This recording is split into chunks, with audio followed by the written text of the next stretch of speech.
So then, without any further ado, we're running slightly late. I leave it to Harry to introduce himself, but I'm really looking forward to hearing your seminar talk. Super. Okay. And yeah, we can then take questions during or after as you wish. Yeah. Okay. Fine. So, without any further ado, Harry. All right. All right. Well, thank you for coming.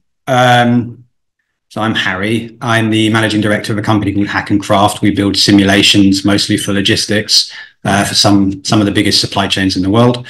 What I'm going to present today is some sort of work in progress ideas about the status of simulations, what kinds of things we can learn from them.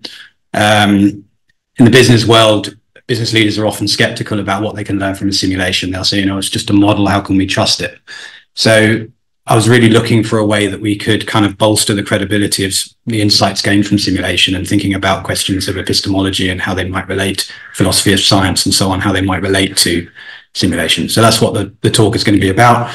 I was sort of interested in talking here primarily because I'd like some feedback on the ideas and an opportunity to share them and hopefully to refine some of the stuff. So yeah, hopefully we'll have enough time to do some discussion at the end. I've written it down, so I'm going to be reading some of it just to make sure I sort of stay on track. I've got some slides which kind of illustrate some of it, and hopefully you'll see that there's a sort of rough correspondence between the things I say and what appears on the slides. Okay.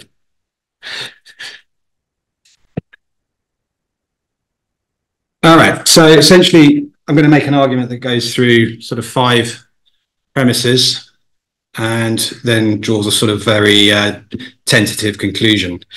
So I want to say that sort of all empirical inquiries are dependent on imperfect representations. So you can guess that that's the argument's going to be that that's nothing unique to simulation, and that all of these representations have to be simplified in some way in order to make them useful. If they were as complex as the real world, there wouldn't be much you could do with them. They'd be just as difficult to work with. So really a scientific method is a process of testing falsifiable hypotheses using experiments in these simplified models, and then you'd hope that they could be generalized to the broader context of the wider world. So simulations, I want to argue, are just another kind of model, and that they don't have any different epistemic qualities from ordinary models or lab experiments, for example, and as such should be treated with the same kind of trustworthiness or expectation of truthfulness. And I was sort of, as I was thinking about this, I was reading a lot of stuff about, the problems with traditional experiments and so on, and reading about the sort of reproducibility, or thank you very much, the sort of replication crisis you have in many fields like psychology, biology, medicine, and so on, and how that might relate to simulation, and the fact that simulation seems to be inherently more reproducible because your source code is in a sense self-documenting than sort of a lab experiment where you're relying on the discretion of the experimenter to write down everything they did without forgetting any important details. So then the sort of conclusion will be that simulation is no less trustworthy than physical experiments, and its reproducibility makes it arguably more rigorous. So we've got the sound coming through this one, so that one should be muted. All right, so there's a long tradition of worries about how realistic or reliable our representations of the world are. So you've got on the left there, this is Plato's cave. So this is sort of 400 BC or something. And Plato is concerned that what we are observing in the world are really just shadows of real things. So for Plato, that was, the forms, like perfect things to which we have very little access, unless you're a philosopher in his case. But essentially what we perceive in the real world are not the things in themselves.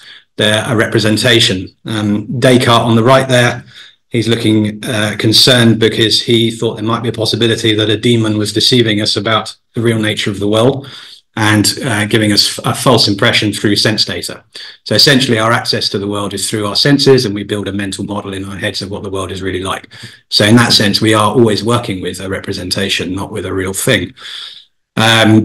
Moving forward, you've got David Hume, who really took that idea to sort of into the philosophy of science when he said that we don't observe any causation directly. What we're observing is constant correlation. And in a sense, that led to ideas around that you find most clearly expressed in Karl Popper, that a scientific truth is not one that can be proven, only one that can be disproven.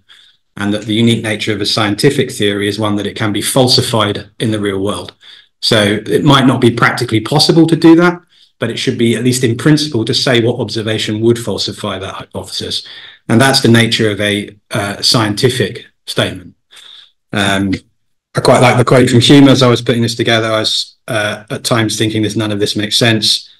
And you can see that he had a sort of similar thoughts about analysing causation there. But hopefully some of it does make sense. So the purpose of any kind of experiment on a model is to verify a hypothesis. And if it's going to meet the criteria of genuine science, then it will need to be a falsifiable hypothesis. And you can see some empirically falsifiable hypotheses on the left there. So you've got all swans are white, water boils at 100 degrees, and tit for tat is the best strategy in the iterated prison's dilemma, which I'll come back to. That iterated prison's dilemma is an example of a simulation and one that makes empirical claims, which can be reproduced. You've got analytic types of statements. So these are sort of geometric. I think the second one is actually Euclid. So these are analytically true. That's obviously within philosophy, that's a very complicated domain, which I don't need to get into, but you can obviously see the difference between something that you need to observe the world to verify and something that can be sort of proven deductively from its premises.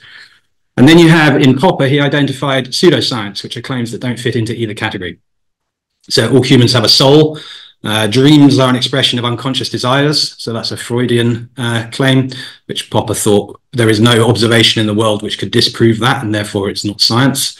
And lastly, you have history develops inexorably and necessarily according to certain principles. So that's the sort of doctrine of historicism, various theories about that, about what's driving history. Popper thought that you couldn't identify any historical event that might disprove that. So in that sense, he claimed that it was not scientific. So we have an idea of what genuine scientific statements are. These are ones which can be falsified and ones which have been verified using experiments in models. So here's some examples of some models. So on the right here, you've got Sussex Uni. So that's a model of Sussex University. I think that was put together by architects when they were building your student halls. Bottom right, you've got a lab. So also a model. What's a model there, I would argue, is the environment rather than the plants. Talk about that a bit more, but obviously the environment there is very artificial. And then what you've got here, this is a simulation of, maybe I can actually show you it running, if it lets me.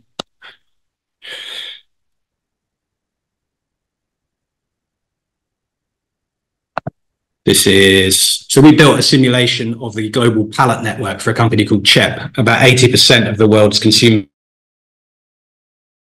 The simulation itself has about 400 million pallets inside it. It runs on 1.5 terabytes of RAM in the cloud. It's a huge piece of engineering that's quite difficult to explain.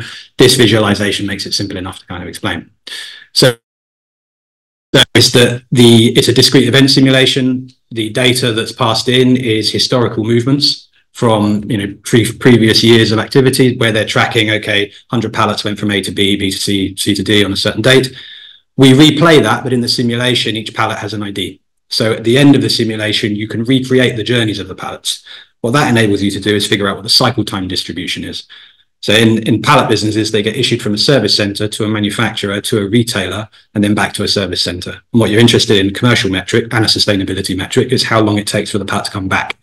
So what you can see in this is, on the right here, you've got list of movements. We've got simplified it to there's 3 manufacturers, 3 retailers, and a service center, and they are producing cycle time distributions. The little balls of pallets moving around. Obviously, the real simulation is much more complex, but you can see that it's producing these distributions of how many ticks it takes for the pallet to come back to the service center.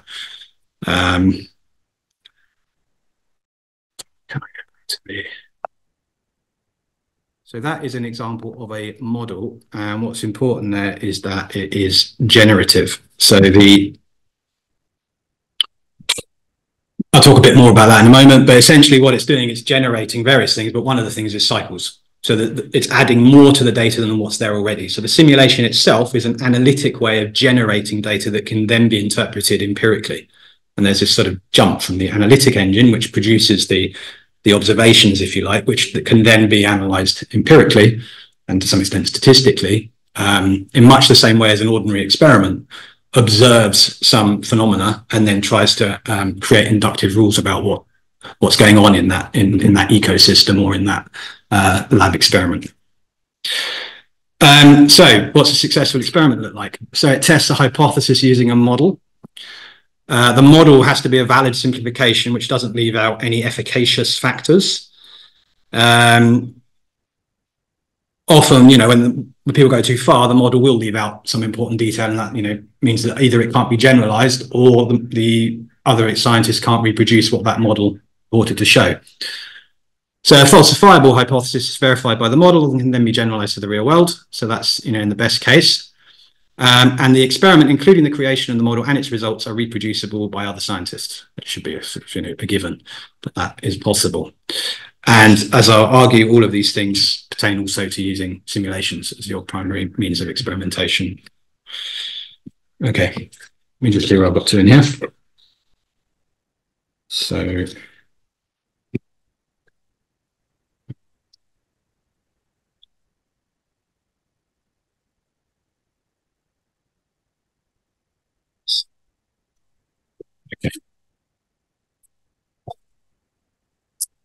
So here's some examples of models. So top left, you probably know that's John Conway's Game of Life. That's a glider gun. So simple rules in the cells. It's really a cellular automaton. And you end up with really complex behaviors. For reasons I don't understand, that Game of Life can actually be used as a Turing-complete computing machine.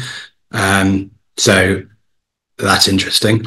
On the right, you've got Schelling's segregation model. So in that example, that's an agent-based model. He was interested in what explains why cities in America are so racially segregated. And there were different theories proposed at the time to do with whether it's economic conditions, whether it's overt racism. And he showed using this agent-based model that actually very slight preferences to be generally surrounded by people like you will result in polarized segregation over time. And he did that using a model. What's really interesting about that particular model is that he started off doing it manually. So he literally had a wooden board and he used little tokens on it, and it took him ages, but he would effectively run through the whole simulation manually. So it's important to understand that in most of because they are analytically generating the results, there's nothing magic going on in the computers. It could be done manually if you had enough people and time and so on. The computer is just a convenience, essentially, and doesn't change anything about what's actually being done. So bottom left, you've got that's tit for tat versus non-nice. So that's an example from the iterated prisoner's dilemma, which you may be familiar with. Again, that is something that is, if you had enough time, you could run through all the calculations and it would produce an analytically deterministic result, but one which it suits us to characterize empirically, because understanding what the evolution of cooperation might have involved isn't very easy if you just think in terms of equations. What you want is something that's more ergonomic, a human-friendly explanation that gives you an understanding of how specific strategies may have emerged. And the bottom right, to contrast these rather rigorous models with a less rigorous model, bit dark, but that is mannequins that they used in atomic tests to see what the effect of nuclear explosions would be on people. Obviously, that is a very crude mechanism. But also a model, just not a very good one, but a physical one. Okay, let me just... So agent-based models are simulations which contain a number of discrete entities, often of the same type. The entities also follow relatively simple rules which govern how they interact with their environment and each other. This type of simulation is often used when trying to explain some effect as an emergent result of the interaction between entities. Examples include flocking behaviors of birds, most famously starling murmurations. Contagions in a pandemic are also examples of that.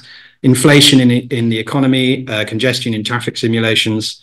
These are all examples of emergent behavior, which is really well modeled by agent-based models.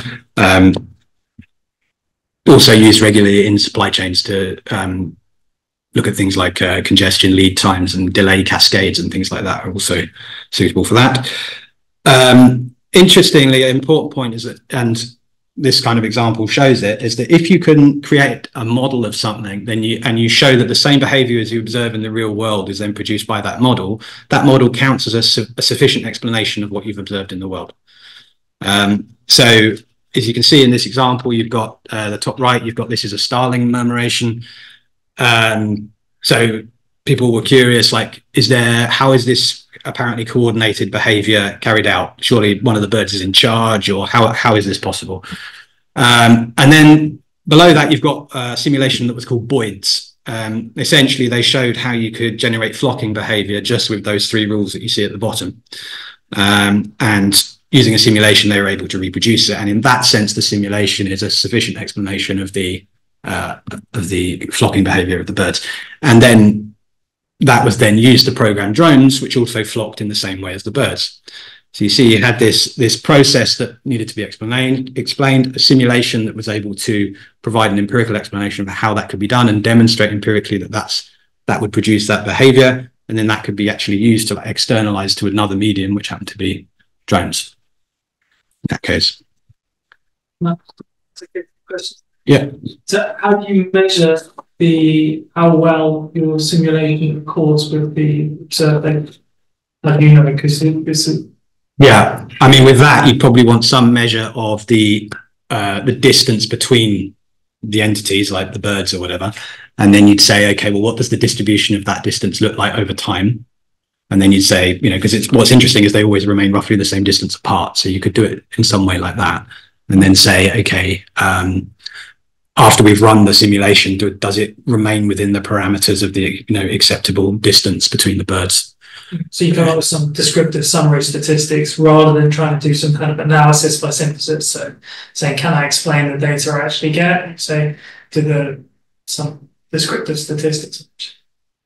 Yes, that is. I mean, there's obviously different ways you could do it. I mean, if you take like the segregation model, for example, the way that was done was they had a measure of segregation. So they would look at, okay, for each cell in the board, how many of its neighbors are like it?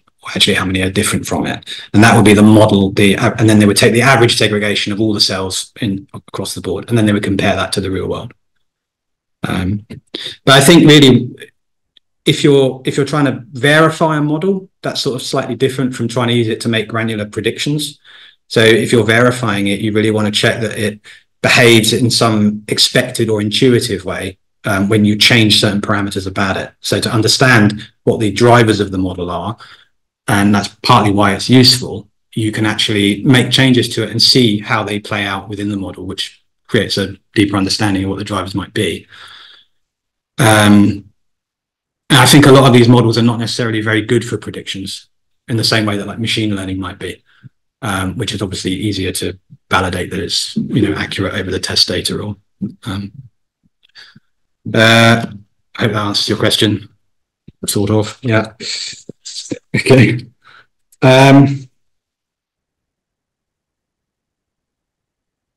Yeah. So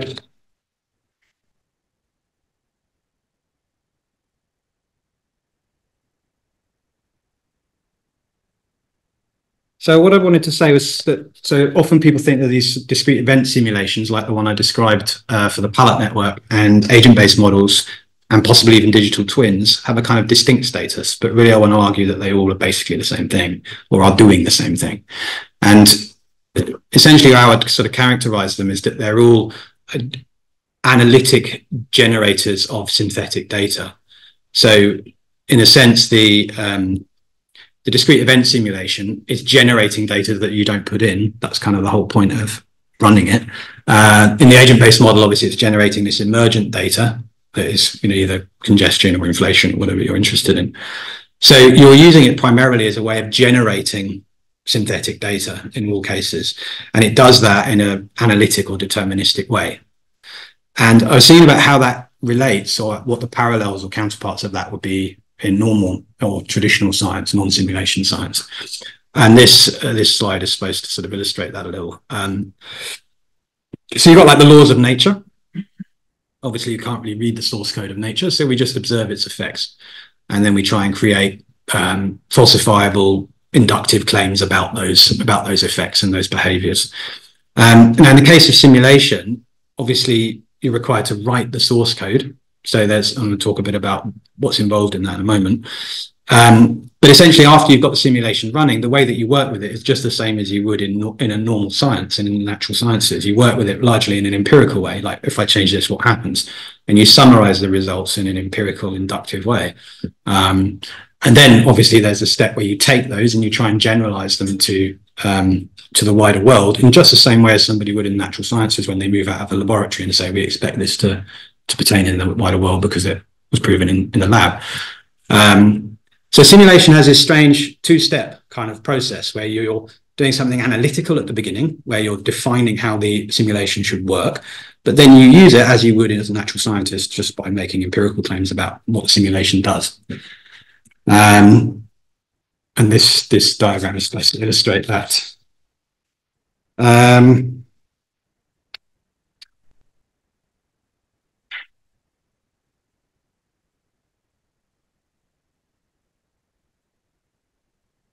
But yeah, the important point is that these underlying equations, that the underlying equations that lie behind simulation, it doesn't make sense to try and discuss or understand a complex system by talking about these equations.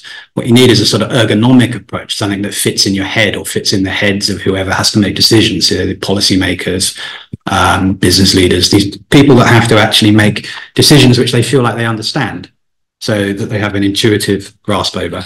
And simulation gives them that. So by describing these analytic rules, but using an empirical approach to do that, it makes it, even if you could in some cases, like for example in the iterative prisons dilemma, you could probably summarize that in equations. But if you were trying to explain to somebody how it's possible that cooperative strategies emerged through evolution, you wouldn't be telling them anything by giving them equations. It's much better to show them a simulation that they can change, they can see what the effect of different strategies might be. So that it's a sort of ergonomic solution to these kind of complex problems. And in the business world, that's what people want. If you give them a bunch of equations, they can't do anything with it, because effectively all you're saying is trust me. Whereas if you give them a simulation where they can run different scenarios and test it, it feels like an intuitive solution that they can fit in their heads. I think also just the fact that these simulations are generating data that isn't put into them, so the synthetic data, that facilitates a similar kind of relationship as you might find between, say, physics and biology, or chemistry and psychology, that you have this layer of explanation that sits on top of perhaps potentially a lower level, more reductive explanation, but it doesn't make sense to explain everything in terms of that more reductive explanation. So it doesn't make sense to explain psychology in terms of chemistry.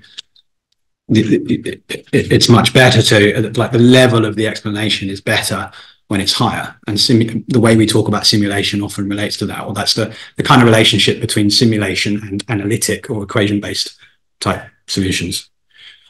So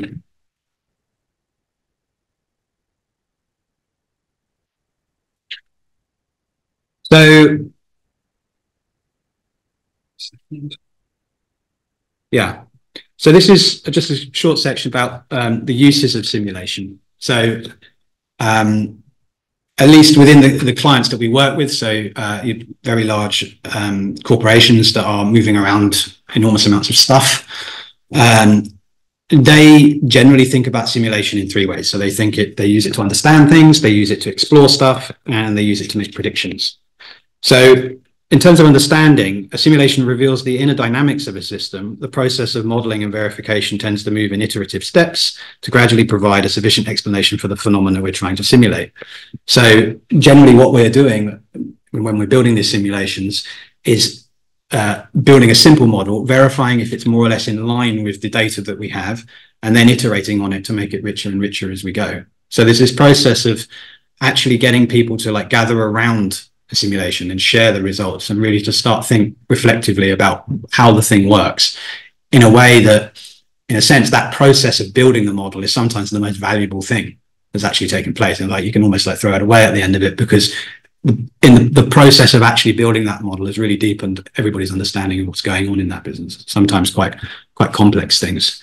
For example, in your pallet business, there's a general there's a lack of consensus, let's say, about whether having more durable pallets would result in needing less of them or not, which I won't go into, but that's like the kind of thing that you can figure out in a model that's very hard to think of a kind of off the bat, and certainly It's not obvious that there's a mathematical approach that would tell you the answer. So in terms of exploration, so this is kind of where you have a model, you verify that it's more or less the same as the real world, and you're then interested in what would happen in different scenarios. And that's one of the key strengths, obviously, of simulations, that you can make tweaks to it quite straightforwardly. You can change your assumptions. In our case, often it's about network design. What would happen if you put extra distribution centers in? What would happen if you had lower supply, more demand? What would happen if one of the factories burned down? The simulation can show you what the impact of all of those different types of events will be. And does so in a kind of way that actually generates data, so you can actually see what the impact of it would be. Which generally there's a kind of a lack of at the top level of like large companies. A lot of the decisions aren't being made with good data, and simulation is one way that you can make the process more rigorous. All right, and then predictions. So closely aligned to explorers' ability to predict. In the predicted case, we fast forward the model and observe the future effects. This is typically done in a configuration which represents the actual world. The predictions can be granular and provide a basis for tactical everyday changes in the organization's operations. Typically, predictive use cases are less focused on providing an accompanying intuitive understanding of why the prediction makes sense.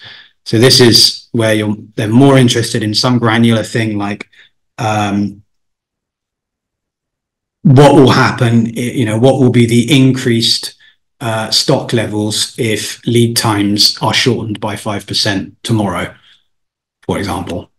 So things where they're not using the model primarily for understanding, they're using it to make sort of granular predictions. So I think one interesting point, I'm not sure, I haven't really thought it through in enough detail, but essentially in an analytic model where you're observing the results, say, of the way different entities interact, the prediction if you would say, okay, these entities have counterparts in the real world. If they interact for this period of time, then you're going to get this result. So you're essentially got an analytic prediction there that's really just about allowing the interactions to play out over a longer period of time. In contrast, the prediction made with a machine learning algorithm is generally, not always, but often using historical data to make that prediction. So in some sense, it's making an empirical or inductive prediction into the future based on past observation, which is different from what you'd be doing if you were playing out an analytic solution for a longer period of time. So the two types of predictions are quite different, I think, but probably needs more thought to go into exactly what ways they're different. And worth mentioning that you can actually combine those two approaches, obviously. So you could use a simulation to generate a load of synthetic data that you then used as an input to a machine learning model. So there's a lot of talk about digital twins within the corporate world. Everyone thinks they need one, but they're not sure what they are. So I was trying to think about, how can we summarize that? They kind of think of them as being sort of qualitatively distinct from ordinary simulations. I don't think they are. I think this kind of chart sort of somewhat explains what I mean. So you've got three axes. You've got latency, granularity, and automation. Latency is like how old is the data that's going into this. So in a digital twin, generally the data is really up to date, near real time. You've got a near real time model of what's going on in the world, generally with hardware sensors and so on. Granularity, obviously, they're generally more granular. They're often trying to make very fine predictions. With the railway networks, for example, they make predictions about when to change the brake pads on trains based on what the sensor data is telling them about the wear and tear of the brake pads.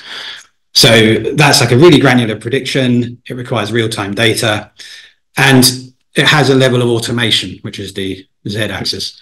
The automation is really in two directions. So you've got the data coming in, which is being fed through APIs from these sensors, and importantly, the data also travels in the other direction. So it should be able to make automated interventions in the real world.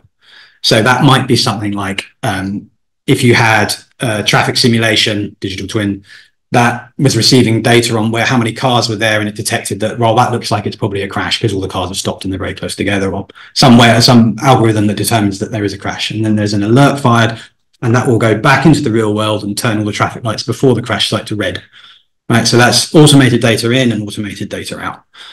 But you can see that kind of epistemically, there's no difference between that and other types of simulation. It's just a matter of degree, that the trustworthiness of the claims it's making are no different. For example, you could just say, okay, we've got data in that suggests there's been a crash on this road. Let's send an email to the traffic controller. And then they have to, manually go and send another email to turn the lights red. So conceptually, the fact that it's automated doesn't really make any difference. And obviously, latency is really just, with some simulations, like I've put these mostly at the top, like the ABMs, so agent-based models, which is the green box at the top.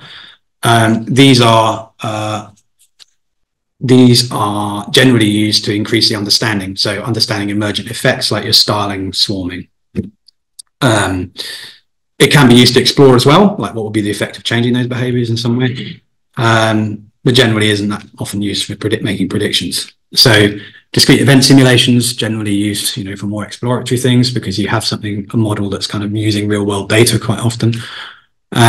So they have different use cases, and the 3 use cases we see are these 3. But the claim that a simulation is a valid model stands for all 3 different types of simulation. Okay, so there's sort of nearly done. So there's 3 kind of objections to simulations that I generally come across. And yeah.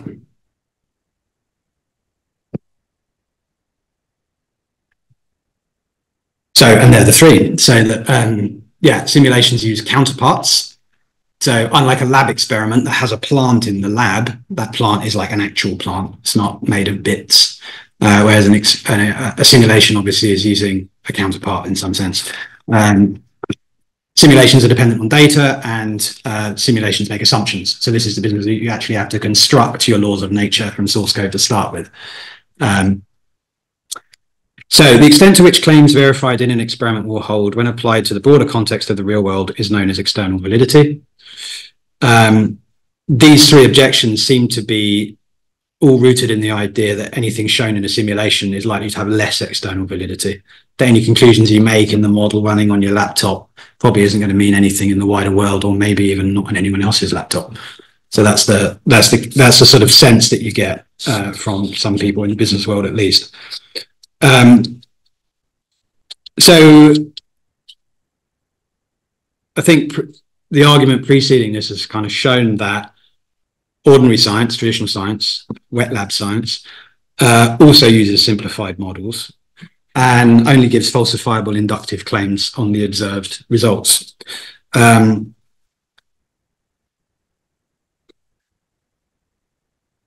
yes, these 3 objections I'm going to talk about separately. So counterparts first. So counterparts, nearly all experiments in biology, psychology, and even chemistry could be said to use counterparts.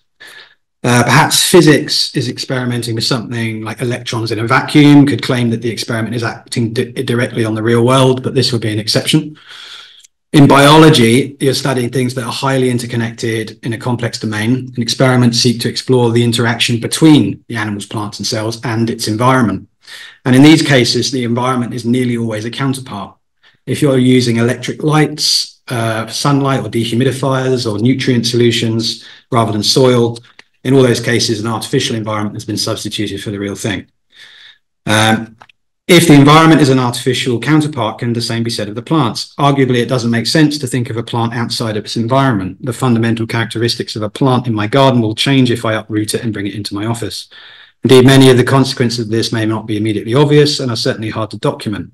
So in the process of moving the subject of the experiment into the lab, I'm no longer working with a wild plant. I assume my lab plant is, however, a representative counterpart of the plant in its natural habitat. The important point there is that the change there is very hard to document. So in the process of creating these counterparts, it's an inherently difficult process to document because you're not quite sure in what ways you might have altered the subjects of the experiment. In In fact, control conditions are a model. The control conditions being like what you set up in a laboratory. And the model is valid to the extent that it contains all the relevant properties of the entities and their processes and behaviors as they would have in the real world. The same is true of a digital model. If both models are placed side by side of the same thing and produce the same effects from the same experiments, it would be a matter of convenience which model is used. And it would very likely be the digital model.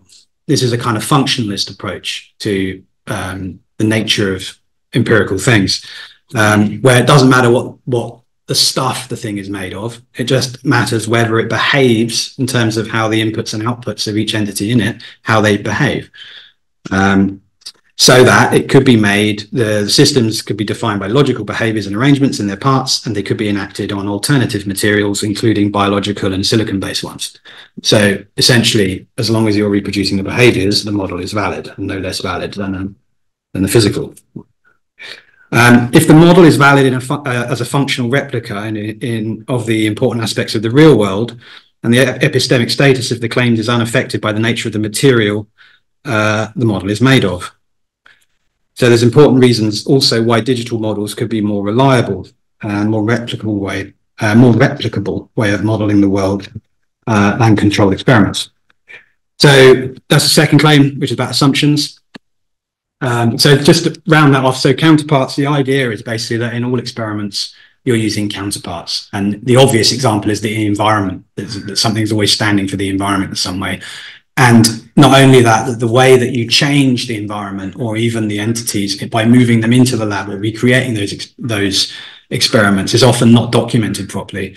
And the reproducibility crisis is often because of that. Whereas in a digital simulation, all of your assumptions are explicit. Now, there's like advances in software engineering, like containerization and things like that, which make all the dependencies explicit as well, which should make simulation-based models much easier to reproduce, as I say, because all the assumptions are explicit. So I'm just going to talk about the second thing, which is assumptions here. This code there is actually from the iterated prisons dilemma. I thought it'd be worth trying to, so I actually wrote that code. I thought it'd be worth trying to replicate it.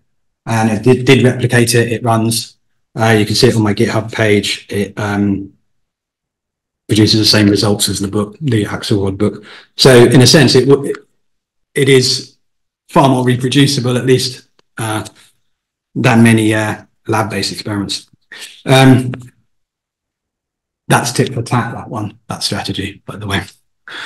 The second key objection is that a digital model is built on assumptions, whereas traditional experiments just rely on the objects themselves without needing to make any assumptions to artificially construct them. Imagine a scenario where a team has created a digital model which is an exact replica of the real world. So this is like a thought experiment. So you've got enough computing resource, you've made a complete replica of all of the processes in the world, all the atoms are in there. But at some point your budgets get cut and you think, okay, well, we don't need to run all of this, let's make it simpler.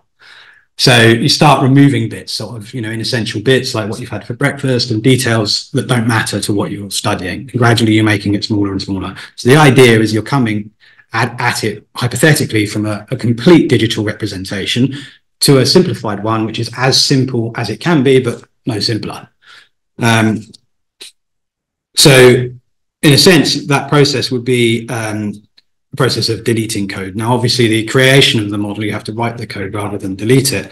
But the status of what you end up with is no different. What's left is an explicit list of assumptions, which is not dissimilar in epistemic terms to an exhaustive description of a controlled experiment. Documentation of these assumptions is a key factor in making any experiment replicable. Digital models, because they require explicit assumptions in the form of source code, are inherently more reproducible than traditional experiments. Indeed, the process of building a model prior to the experiments contains and documents verification steps, which ensures the model includes all relevant behaviors and generates data which fits an explicitly defined expectation. Moreover, simulation can now take advantage of advances in software engineering and cloud computing, such as containerization and infrastructure as code. In those technologies, all your dependencies are also made explicit. So the whole problem, like simulations from the sort of 80s and 90s were often like hard to get running on your own computer. That problem has now gone away. So reproducibility by other researchers should now in principle be like a one-click thing. So that's the kind of reproducibility that the sort of traditional natural sciences would dream of. Could only dream of, but yeah. The creation of controlled conditions in a lab requires a more messy and inherently hard to document process of removing stuff. It is easier to know what you've put in than what's left after you've taken things out. For this reason, the fact that digital models require explicitly defined assumptions is one of the key strengths and one that might contribute to finding a solution to the current reproducibility crisis in many scientific fields, including biology, medicine, and psychology. Right, we're nearly done. Last thing, so data dependence. This is like the final thing. People say, oh, well, you know, the model is only, you know, it's only as reliable as the data you give it. So many simulations rely on data for their operation, and people sometimes object that a simulation is untrustworthy because the data is unreliable.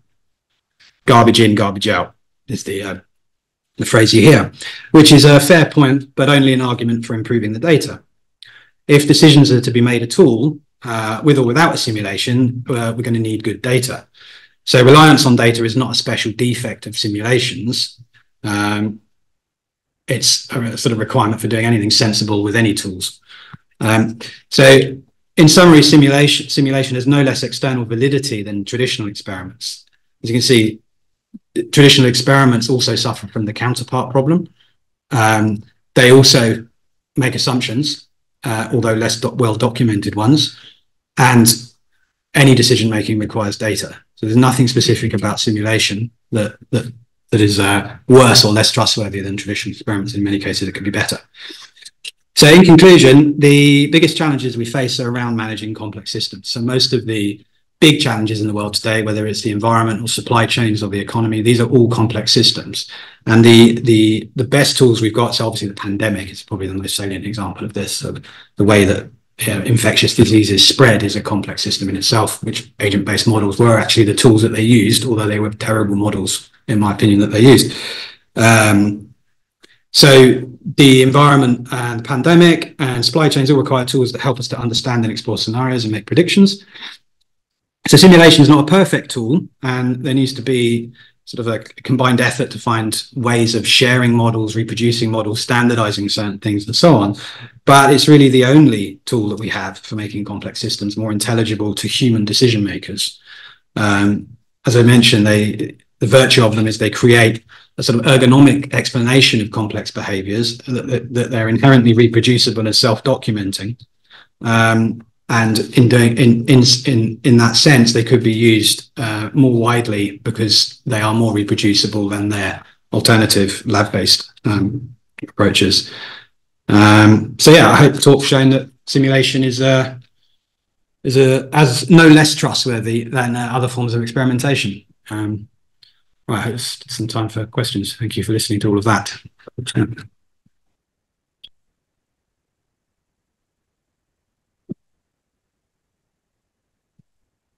I have a question to start with. Okay. Yeah, so you emphasized, I said several times that if you have a model and it recreates or predicts an empirical behavior, then that kind of validates the model and it's kind of sufficient explanation. I wonder how far you would want to go with that. We had the situation in neuroscience a while ago where people were showing you could make like on the order of thousands of different models that all showed the desired behavior. Yeah. And then the paper at the end was saying, oh, obviously in nature there must be thousands different solutions to this particular. It was about the neural circuits, pumping food in the stomach. Yeah.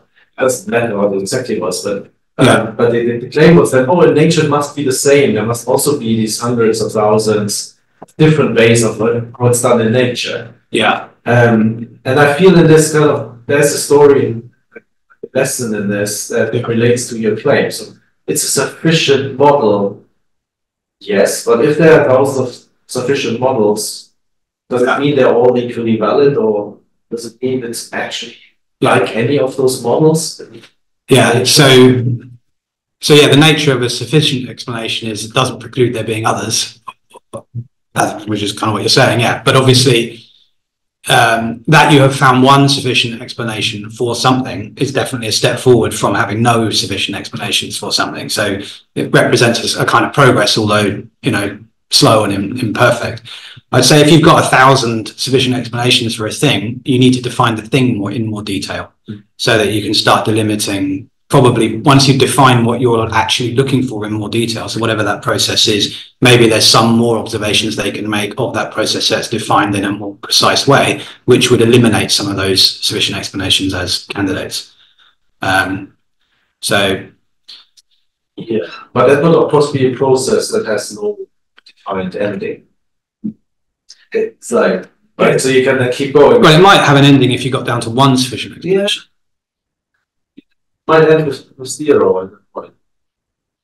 I think in general, one system, the hypothesis space is just huge of things which explain your data exactly. So you have to introduce that like an Occam's type. You have to say, well, we want something which is relatively simple if there's lots of explanations. Because you can build something which is as complicated as the real world, therefore explain it. Or you can reduce things down. There's always, unless you get more and more specific in the questions you're trying to get to. I guess you can use things like information geometry to try and describe that model hypothesis space. So say, what are the set of explanations? Yeah. Which explain my data. Yeah. But if you want to explore, like I guess with the exploration, the kind of ideas of intervention, then you need to know what are the kind of categorized. What are the different models which explain my data well, equally well, and then I can try my intervention with all of them, see what the effects. Yeah, and in sort of the context of what businesses want, so they would say, so they're trying to do something rather in the real world, which is like the generalization of that hypothesis to the context. So you'd say in that example, okay, let's whittle down these sufficient explanations as far as possible until we feel like we've got a small set of, you know, relatively closely knit explanations of how this thing could have happened. And the reason they're interested in how that thing could have happened is because they want to effect some change, which is where you generalize that explanation to the real world outside of the simulation. So at that point, obviously, the more sufficient explanations you've got and the more loosely defined they are, the greater the risk you're running that when you try and affect this change in the real world, it's not going to turn out as you expect, because actually it wasn't that process that was determining it. But in the business world, obviously, they're pragmatists. So they're thinking, well, this is better than not having any clue what's deriving that process. So let's try and make it as precise as possible, and then try to guide the decision making with a knowledge of that, you know, the best candidate of a sufficient explanation. Yeah. So in the machine learning, you might need something like an ensemble of different models to explain that. So you can look at all to give you some idea of consistently. Yeah. Yeah. Yeah, that's always interesting when that multiple models seem to say the same thing. Is always reassuring when that happens. Yeah. Yeah. I wanted to ask a question about how machine learning fits into some of these things, because that seems to break some aspects in terms of assumptions, because the assumptions aren't always clear. The inductive bias or the preferred solution of the machine learning output would be, because that's still saying we're trying to work out empirical tools to make good predictions, but we don't know how well to generalize which set of solutions they run. Yeah. But there's a lot of issues with a different element of neuroscience. If you think about neuroimaging, the neuroimaging reducibility crisis is largely down to using machine learning statistical inference models, and then you change the data, all your summary statistics change, and you get the same answers. Yeah. Or you change your optimizer and everything changes. Yeah. I mean, so what I think I was talking about mostly, I think the distinction is sort of valid, is simulation. And I'd say machine learning is not simulation in the sense I was talking about it. And so in that case, your neuroimages, if you wanted to speed up the training of that machine learning algorithm, you could generate neuroimages using a simulation, for example, right? That would be the relationship between the two, that the simulation is used to generate synthetic data, which then could be used for machine learning purposes. But what you've described is a kind of overfitting problem where you've just they've trained the model to such an extent that also finally on the training data that they have got, that as soon as they change or try to generalize that to the algorithm to other data, then they get different results, which is just sort of kind of overfitting problem, it sounds like. But I'd say that machine learning always comes after. Machine learning is done on empirical results, and simulation generates something that looks like empirical results. You can use machine learning generative models as a way of deriving simulations. That's it. Continuing kind of inverse problems now, so use a generative model as part of the system. So you can say, what generates my data and has an underlying ODE? Analytic description. Yeah. But isn't it by definition that the machine learning generative model might generate what you asked to generate? That's expectance. But inside you already know it might do it differently than the real world system does. You kind of know already they're not matched. One is not a simplification of the other. It's structurally completely different. Just making the right outputs. Right? Yeah. So in that sense, I think it's different. Yeah. Yeah, I mean, it's in some sense, a machine learning algorithm is making an inductive hypothesis over some data. It's summarizing it in such a way that you can use it for a prediction. Whereas I think a simulation is analytic in a different sense. It's generating the synthetic data using some analytic process. And I mean, the definition of analytic gets a little bit woolly, isn't it? Yeah, it's tricky. Yeah. But I mean, you can use machine learning to make up some shortfall in your model. Your model can't explain the data perfectly because it's confounders and the effects of noises. I mean, that's what you do typically in inverse problems. It's doing all these bits. So it's black boxing. Yeah, it's black box and hard. Keep the rest of it. Yeah, I mean, in Hack and Craft, the kind of the work that we do, generally we'd be talking to people who don't want a machine learning based explanation. They want something, so the whole explainability problem is what they're worried about. And they find that simulation, because it's sort of more ergonomic in its structure and that it's easier to explain. I mean, we can, when we will typically write reports that answer specific research questions, and then we'll present those. And we can actually document, what the models are doing. Sometimes we'll actually show them source code. So we tend to use F#, which is a statically typed, it's got an algebraic type system. So you can kind of show a lot of the model's behavior just by showing them the types, which are pretty human readable. So you end up with a much deeper understanding of how the model is representing the domain, so that when you see when you see the explanations it gives, you can choose to accept or reject them based on an understanding of how they've been generated.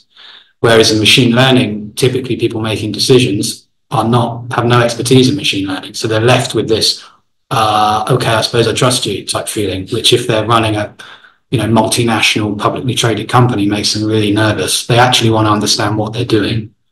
And so simulation is a sort of decision support tool more than it is one for making accurate predictions. Yeah, but so much, even if they understand machine learning, they might not understand what a particular model is doing. Because no one can look inside many of those models. No. It's just impossible to see. Yeah. But we don't want to completely monopolize it. Hi, thanks for a really interesting talk. I'm interested in the practicalities. So looking at the gap between you as the creator of the simulation and your customer as the user or the interpreter. What are the challenges there? Because presumably, like you said, the customer has a pragmatic question they want to answer. Yeah. You create a simulation. What do you give them? What do they expect of you? Like, what are the intricacies of this relationship? So generally, we will work with them to define what we call like a research question. Think of it. And so a research question for the pallet company might be along the lines of, so at one point they were interested in, well, they still are interested in serializing the pallets. So that means giving them all unique IDs.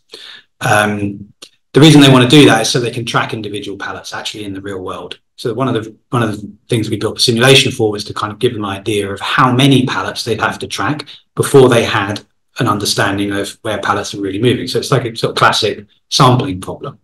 It's made, so you imagine all the pallets are dispersing around. Let's say like 1 in 100 pallets has got a device on it that enables you to track which locations it's going to, right? And then what the simulation does is it shows how quickly the pallets with those devices will disperse, so that you're able to track, say, the cycle time, or let's say the dwell time. So the number of days that the pallet sits in a given retailer before it's collected. So if you've got 1 in 100, does that give you a realistic average for each of the retailers that you're interested in?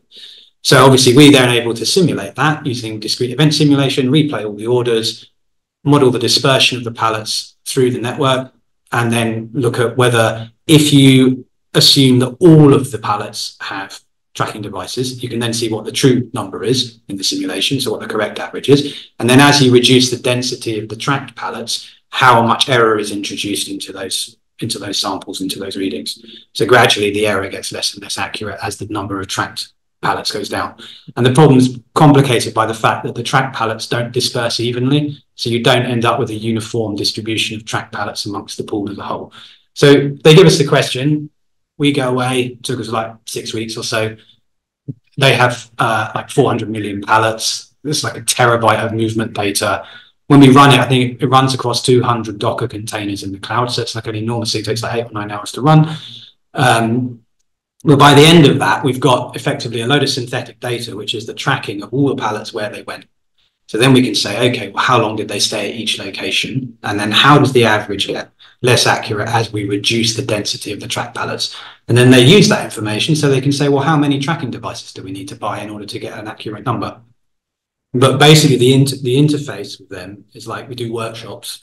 We try and get them to, think about it along, the sort of rigorous lines. We try and define a research question that's kind of tightly defined. Then we go away, we'll send them a draft report. A lot of the data visualizations will be done in a way that makes them intuitive. We'll tend to do like illustrations of the concepts and so on. So that, non-data science people can kind of grasp them. But yeah, basically in the form of written reports, which we then present. So,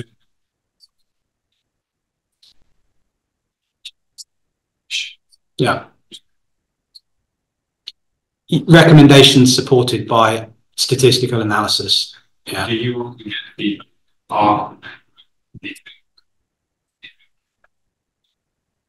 Sometimes, yeah. It's good. Yeah. It's reassuringly good. Obviously, we always caveat everything we say, and we document all the assumptions we've made and so on. Yeah. They do. They're in a hurry usually. And so one of the things was, for example, they wanted to know how many pallets there were in Chile, which is something we were able to tell them. And then they actually, so Chile in South America, and then they conducted an actual test in Chile, and the number we gave them turned out to be basically correct. And it was a lot more than they thought it was going to be. So yeah, so there's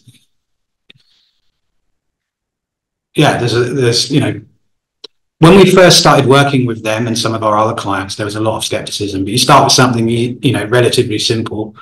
You can show that it works. You can show that you can get falsifiable results, and gradually approach more and more complex questions from there, which tends to work in tandem with the as the model gets more sophisticated as well. Quick question on how you develop simulations. Are they all developed bottom up then, or do you use some kind of inference process or inductive process for defining simulations are defined? So they're written from scratch generally. So we have some generic stuff, like if we're doing a discrete event simulation or an agent-based one, we have some reusable bits and pieces that we can bring to each simulation we build. If we did, say, an agent-based simulation, we would do a workshop with clients and we'd work with them to document the behaviors of each agent. And we do that actually in source code. So F#, as I mentioned, is the language we use. It's very easy to read, even if you're not a programmer. and we'll try and document as much of the behavior actually in source code, and then show them, a prototype example of it running, and so on. So you're gradually building up an understanding of the assumptions that have gone into it. In the case of sort of discrete event simulation, generally there's a lot of data engineering involved. Like the data they'll provide us is usually terrible at the beginning, and it'll take a lot of time to like tidy it up before it can be used. Then there's some sort of interesting philosophical kind of problems around when you run a discrete event simulation with historical data, and you say, okay, well this is, and then for whatever effects in the simulation that you're observing, you're then claiming that whatever that effect is like a possible way that the past could have happened amongst other possible pasts. And you get into kind of problems around, okay, well, what's the variance across all the possible pasts if you have some kind of stochastic element to the simulation, but what's common to all of them?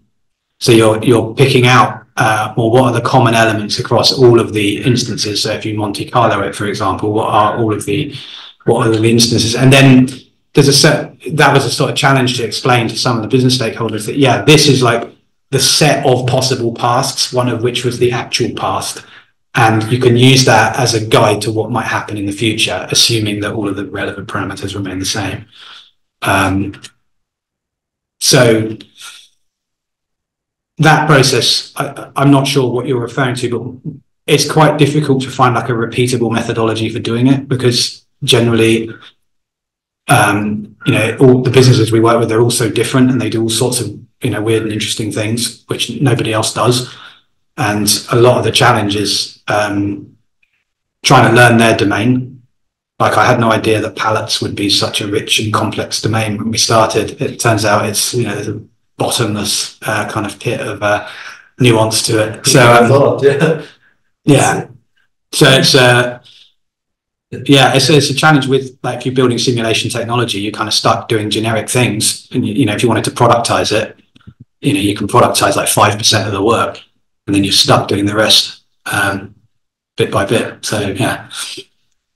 I think that's a really interesting answer. Okay. Questions? Any questions from Zoom? Hi, can we ask questions from Zoom? Yeah. Hi, thanks for the presentation. I just wonder, it seems that the thrust of your argument in a nutshell is to show that simulation is akin in a very strong way, and certainly no less trustworthy than standard physical experiments. And I just wondered, in this context, if you were familiar with the 1975 Turing Award work of Newell and Simon. They subsequently published as a paper called Computer Science as Empirical Inquiry, where they make the broader claim that all computer science is effectively empirical inquiry. Interesting. No, I'm not familiar with it. That sounds very interesting. Yeah, I'll have a look. If you ping me your email address, I'll send you a summary of the paper and a link to the paper. Great. Let me see what your name is on there. It's Mark, right? Mark Bishop. Yeah, Professor John Mark Bishop. Yeah. Okay. Yeah. Okay. Yeah. Great. I'll send you my email. Thank you. Thank you. I have one more comment. I think in a very similar direction. Mm-hmm. I think you made a really nice argument that the simulation is essentially the same as the empirical experiments in the lab, because you make all the simplifications in the lab as well, and so on. And there's actually, in principle, actually no difference. But I would suggest, just from my perspective, that it's not only a question of principle; it's also a question of gradation. So, how much are you simplifying when you take the plan from the environment into the lab? And I don't have an answer for it. I'm just suggesting that it might be different, right? So then you go from there to there, or you go from a bird to a void. Yeah, there might be larger gaps of simplification in one or the other. And potentially for simulations, the gap's larger, the reality gap is larger than for the empirical experiment in the lab. And while in principle, I think I agree with you, it actually is the same thing. In practice, it often can come out that the simulation is a bit further away from reality than that experiment. So So the first part, so with the plant, when you take the plant out of its wild habitat, the problem is that you don't really know what you've done. Right. So the concern with that is that when you're writing a simulation, you're building it from the bottom up. So you can see everything that's there. There's nothing more, nothing's hidden. Whereas and in a sense, so if you look at the iterated prisoners dilemma, what they're doing there, in some sense, is not trying to imitate anything in the real world. So they've simplified it right down to an abstract model of what cooperation might be. So that's different from what you might do by moving a plant into the lab, because you're retaining this commitment to saying this is a realistic counterpart of something in the real world, but you don't really know. It's hard to document, at least, the ways in which you might have changed it. And the Starling example is, again, a bit different, because you're just creating a kind of sufficient explanation for how those, so that you're starting with the real world thing. And there's no in that example, there's no lab, there's no corresponding laboratory. There is just the simulation that you've built.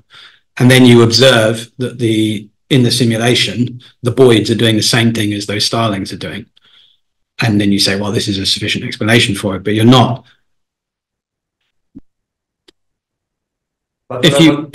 So, for example, perhaps an analogous thing would be if you took those Starlings and you brought them into a laboratory, or used a different type of birds that were sort of the same but not quite the same, or you changed something about the real world in your laboratory experiment, but retained this sort of assumption that you hadn't changed anything important. But I think the underlying question, what are you doing to do? If, let's say, the goal was predicting what some intervention will be, then it's important, of course, that the reality gap between whatever you're doing and what you're actually interested in is too large, because then it'll fail and you need something. Yeah. And all I wanted to say wasn't that deep, but I just wanted to point out that it matters, like, quantitatively, how big the gap is. Both have gaps. Doing experiments empirically on plants in the lab has a gap to the real plant in the world. Yeah. Doing a model of the bird as a Boyd has a gap to having the real bird. That's true, but my point is that in the case of simulation, at least you know how big the gap is. We've got a better idea of how big the gap is. Yes. But given that in the real example, one of your bookends of that gap, if you like, you're not really sure where it is, because you're not sure on that sliding scale how much you've removed. So it's like a harder thing to define, and maybe the price you pay for being able to make, or having to make, more modest claims in a simulation about what you've demonstrated is that the simulation is more reproducible. So, it's like you have to rein in a little bit how much you can claim about the generalizability to the real world, but at least you can reproduce your results easily. Good. Yeah, I think we've run on time. You cleared them out. People have other commitments. So thank you very much. Yeah. Well, thanks for the invite.